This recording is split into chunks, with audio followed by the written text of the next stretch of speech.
Ayo kita masuk ke penelpon pertama. Halo, sore. Ya, sore. Sore? Coba dikencengin. Kedengaran ya? Ya. Kenapa Halo, gue tulis sore halo. di sini? Ya. Halo, oke, sore Bro Tim dan Bro Kalimas ada. Ya. Perkenalkan nama gua Prayoga, 30 tahun. Gua sudah berkeluarga, Ya. punya anak satu. Lokasi gua di Batam. Ya. Kebetulan gua member AC juga. Oke. Ya. Profesi gua sekarang business owner. Oke. Bisnis apa? Oke, gua mau jelasin dikit bisnis gua. Jadi bisnis gua ini di bidang sportswear distributor ya. Jadi Oke. gua itu distribusi pakaian olahraga, mainly di produknya itu jersey, Bro. Oke. Tapi itu kita on demand, jadi kita nggak stok. Jadi kita based on customer. Bisa pesen nih saya, jersey ya. Iya, itu kita supply-nya di Singapura, Bro, Oke. customer-nya. Jadi yang agak unik ya. Jadi gua sekarang lagi running 2 perusahaan, Bro. Jadi yang di Indonesia gua ada PT itu untuk operatingnya. Jadi gua di Singapura full remote. Jadi semua karyawan itu di Indonesia untuk operatingnya, desain, admin segala macam. Dan yang di Singapura gua running private limited, ada perusahaan gua juga itu Ya. khusus untuk distribusi barang ya, salesnya. Oke. Oke, jadi sekarang untuk omset itu kita di 400 juta average-nya tiap tiap bulan. Ya. Itu kita OPEX-nya segala macam ya, sama COGS dan tax itu kita 250 juta. Jadi kita intinya tiap bulan itu bisa ada free cash flow sekitar 100 juta. Mantap. Oke. Jadi untuk pribadi jadi gua ambil gaji itu 20 juta. Oke. Gua ambil dari perusahaan gua yang di Indonesia, yang PT. Dan pengeluaran gua juga segitu, 20 juta. Jadi gua ambil gaji pas-pasan aja Ya. di perusahaan gua yang Indonesia. Hutang gua nggak ada, nol. Rumah KPR gua nggak ada sama sekali, nol semua. Jadi untuk tangganya kalau gua ikutin tangga ternak uang ya, mungkin gua sekarang udah tangga ke-6 nih bro ya, karena gua Ya. kan nggak ada KPR nih. Jadi Ya. gua mungkin langsung ke pendidikan anak, ini mungkin gua langsung ke 6 berarti. Ya. Nah, jadi target gua yang pertama, gua mau siapin pendidikan anak ini 5 miliar Ya. untuk sampai ke degree. Tapi ini gua masih bingung, Bro. Gua ada opsi untuk mana gua ini di Singapura atau di Batam aja, Indonesia. Gua masih bingung, masih di mana. Tapi budgetnya segitu, 5 miliar. Untuk target berikutnya, berarti gua langsung ke tangga terakhir ya, ke-7 itu berarti ya Ya. gua gulung investment gua lah sebanyak-banyaknya. Oke. Oke, untuk dana investasi gua sekarang itu profil resiko gua sebenarnya agresif karena dulu gua sempat ada exposure juga di MSTR dan Ya. Palantir juga, gua lihat dari Brotin. Pokoknya Brotin kemarin posting gua langsung beli juga, dia Waduh, jual itu gua tinggi jual banget juga. harganya. Jadi gua ikutin, tapi udah gua jual semua, Bro. Udah gain 100% lah itu. Oke. Oke. Nah, untuk sekarang Nice. posisi gua itu gua ada dana daruratnya semua 200 juta. Ini sebenarnya SGD ya, Bro, tapi gua bikin rupiah aja biar gampang. Itu 200 ada juta? 200 juta di money market fund, di produknya Fullerton Cash Fund Oke. Singapura. Terus gua ada di ETF si SPX, S&P-nya domisili Ireland ada 50 juta. Ya. Terus ada Bitcoin 50 juta. Itu aja. Terus gua tiap bulan berarti gua ada free cash dari company itu 100 juta yang bisa gua alokasiin. Nah, Jadi pertanyaan gua secara berarti safe lah, itu udah free cash flow ya. Berarti 20 juta tuh udah dari OPEX. udah Bro. Udah, itu udah Oke. sama gua kurangin juga capex tiap bulan itu gua Oke, ada kurangin mantap. 50 juga. Top itu. Nah, pertanyaan gua nih, Bro. Sebenarnya pertanyaan gua satu aja nih, Bro, simpel. Ya. Advice lu kira-kira untuk gua gimana ya? Advice dari kalian berdua karena gua kan main di 2 jurisdiksi berbeda nih. Di perusahaan Indonesia dan Singapura. Dan semua investment gua kan ini gua berarti pakai account yang company gua yang private limited, Bro.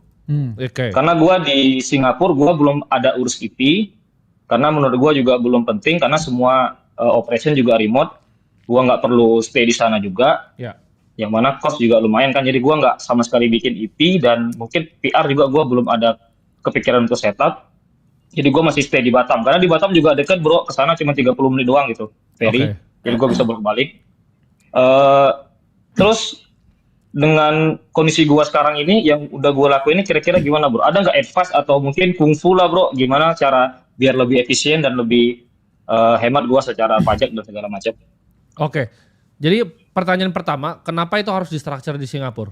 Itu dulu yang pertama. Karena kayaknya kalau untuk orang Indonesia biasa, kecuali ada kebutuhan yang sangat perlu banget di sana, size lu itu harusnya belum bikin private limited. Kenapa? Karena itu kan biaya accounting aja lumayan mahal kan? Hanya untuk Oh iya, bookkeeping karena dan gini, harus bro, ada karena- sekretaris dan satu nomini kan? Oke, benar ya.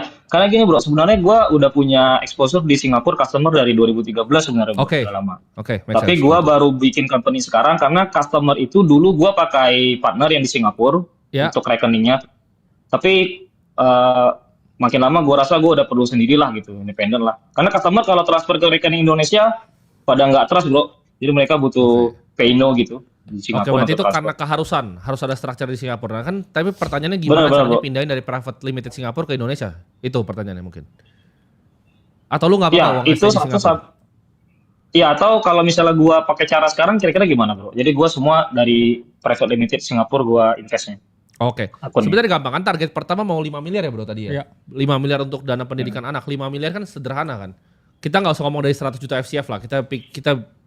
Kita potong 20% ya kan? Let's say 80 juta per bulan, lu bisa tabung dengan bunga 10% aja. Itu harusnya di 4 tahun 3 bulan lu bisa dapat 5 miliar gitu kan? Hmm. Gak usah investasi kan? Iya, maksudnya yang simpel aja. Iya. Cuman 10% lah investasi yang simpel banget. 10% tuh udah. Jadi menurut gua nggak usah terlalu banyak sih, apa namanya? Dan gak perlu agresif juga ya. Iya nggak perlu agresif, cukup cari 10% lah menurut gua. Oke, siap. 10% gampang banget. Itu kan ada akun di Singapura kan. Akun di Singapura pasti semuanya bisa bikin lah. Interactive broker kan juga ada Iya, di bro. Singapura tuh. Bisa pakai banknya, bisa pakai Iya, Wise juga di sana lumayan lengkap lah. Itu kamu tinggal beli Betul, indeks pakai itu. aja, kamu tinggal beli equity US. Kamu gabung sedikit sama Singapura punya tadi apa namanya? Fund kamu yang kamu pakai untuk money market dana darurat itu menurut gua udah oke banget gitu. Dan itu nggak usah dipikir sih, diotomisasi sih menurut Ya. gua. Jadi sebenarnya kayak gini, ini bisa dipakai kan? Belakangan coba nih. Ini ganti hitam dong bisa nggak? Oke.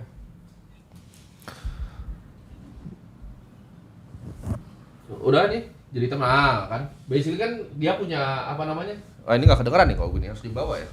Mic-nya. Gimana nih? Oh, oke. Wis dipakein gua. Jadi begini ya. Kayak bisa begini nih. Gini kan? Ini bisa cat. Lah mati kok mati nih. Gimana nih? Tadi gua tutup malah mati. Pencet lagi ya? Yang tadi. Yang mana? Oke. Intinya dia punya. Ini kedengaran nggak semuanya? Coba kita tanya chat dulu, kedengaran nggak? Sorry teman-teman, ini baru pertama kita pakai layar-layar canggih ini, ya. Baru pertama pakai layar canggih. Siap, bro. Kedengaran semuanya? Yang ini? Kedengaran, Bro. Oke, siap.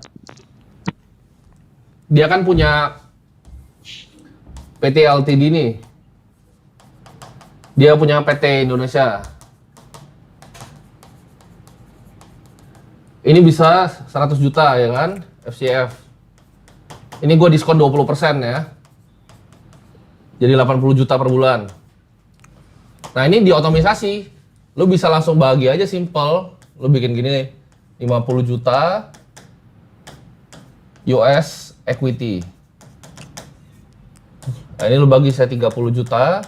Ini money market fund. Ini cari yielding. Ini bisa cari yielding 5% aja. Ini US equity ya. Jadi langsung dibagi.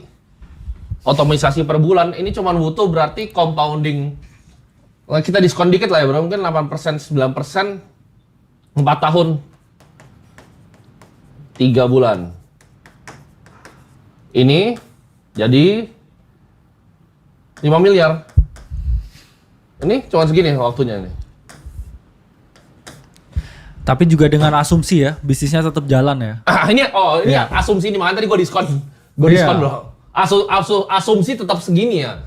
Benar. Which is biasa nggak stabil kayak begitu, bisnis nggak begitu. Pasti. Karena apa ini sekarang kalau kamu kan biasanya bisnis ya bro, harus Iya. tahu analisa SWOT-nya kan. Iya. Ya, strength, weakness, ya, opportunity dan juga threat. Kira-kira apa sekarang trend yang kamu lihat ya dari industri distribusi pakaian olahraga ini? Ya.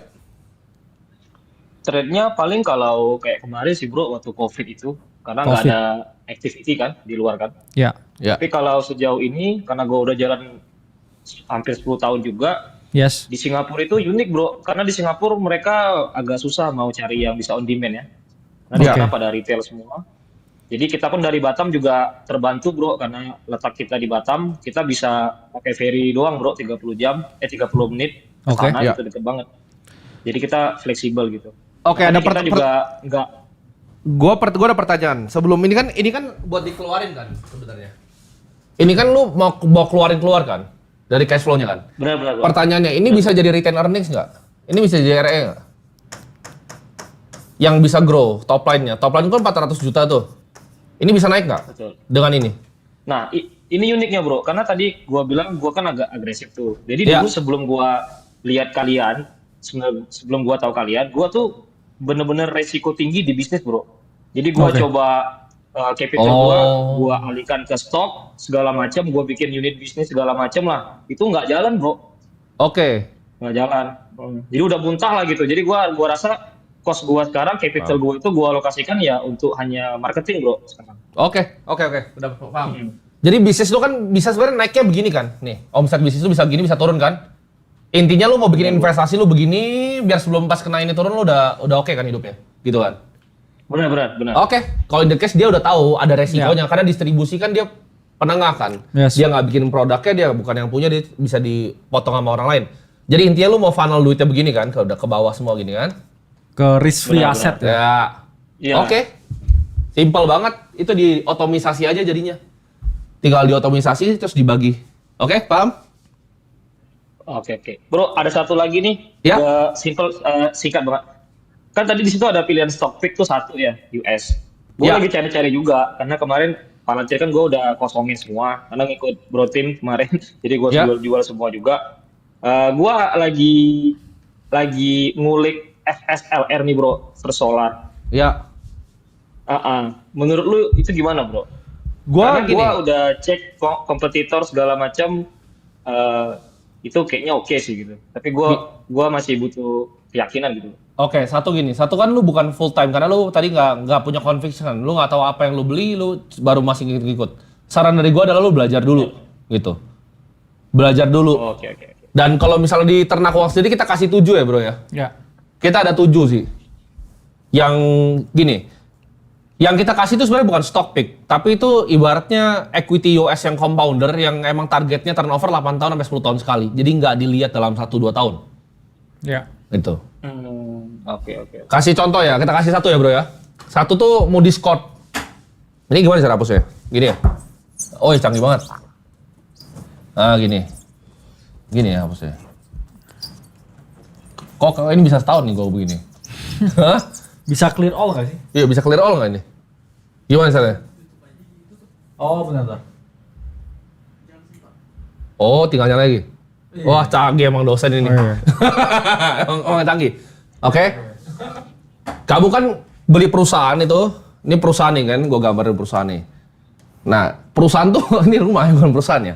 Perusahaan tuh kamu beli apa? Kamu beli, dia tuh ngasilin duit kan dari tahun ke-1, tahun kedua, berapa, tahun ketiga. Ini kan mesin uang kan? Kamu prediksi ya. Nah kita cari perusahaan ada satu yang selama 100 tahun ini grow 10% terus loh per tahun. Ini 10% terus dia.